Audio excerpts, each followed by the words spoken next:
ఉమ్, ఇప్పుడు టీచర్లు ఎప్పుడు తెలుగుదేశానికి ఓట్లేస్తారు అనుకూలంగా. ఉమ్, ఎందుకని? ఉమ్, డిఎస్సీలు ప్రతిసారి హయ్యెస్ట్ డిఎస్సీలు వేసింది తెలుగుదేశం టైంలో. అవును. కాబట్టి టీచర్గా ఉద్యోగం చేసేవాళ్ళు వాళ్ళకి ఆ రివ్యూలు అని రకరకాల వేధింపులు ఉంటాయి వాళ్ళకి. అయినా సరే చంద్రబాబు కోటేస్తారు, మనకు ఆ ఉద్యోగం ఇప్పించాడు అన్నట్టు. అవతల వాళ్ళని ఓడగొట్టే ప్రయత్నం చేస్తున్నాడు సాధ్యమైనంత వరకు ప్రతిసారి కూడా. అలాంటి కమిట్మెంట్ వీళ్ళ దగ్గర రివర్స్ అయింది. కమిట్మెంట్ ఉద్యోగం ఇచ్చినందుకు ఓడగొట్టారు వీళ్ళు. వాలంటీర్లు కూడా వాళ్ళకి ఉద్యోగం ఇచ్చినందుకు ఓడగొట్టారు.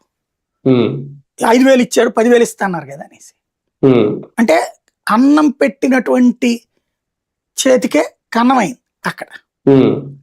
సరే మంచిది, ప్రభుత్వం మారిపోయింది, ఈ వ్యవస్థ అంతా దుర్మార్గం అన్నారు, తీసేద్దాం అనుకున్నారు. తీసేద్దామంటే మళ్ళీ పేరెంట్ డిపార్ట్మెంట్లకి ఈ సర్వీసెస్ వెళ్తే కష్టం. అక్కడోడు చేసేవాడేవాడు లేడు ఇప్పుడు. కాబట్టి వీళ్ళకే ఆ సర్వీసెస్ ఉండాలి. కానీ వీళ్ళని చూడగానే ఒక కోపం వస్తుంది. అసలు ఇంత చక్కటి వ్యవస్థ ఏర్పడితే ఎట్లాగా? సచివాలయం చూడగానే జగన్ గుర్తుకొస్తాడు. అదే కదా, అది గుర్తురాకూడదు. ఇప్పుడు ఆరోగ్యశ్రీ నువ్వు ఎన్టీఆర్ పేరు పెట్టు, మోడీ పేరు పెట్టు, ఇంకోటి పెట్టు నడుస్తుంది.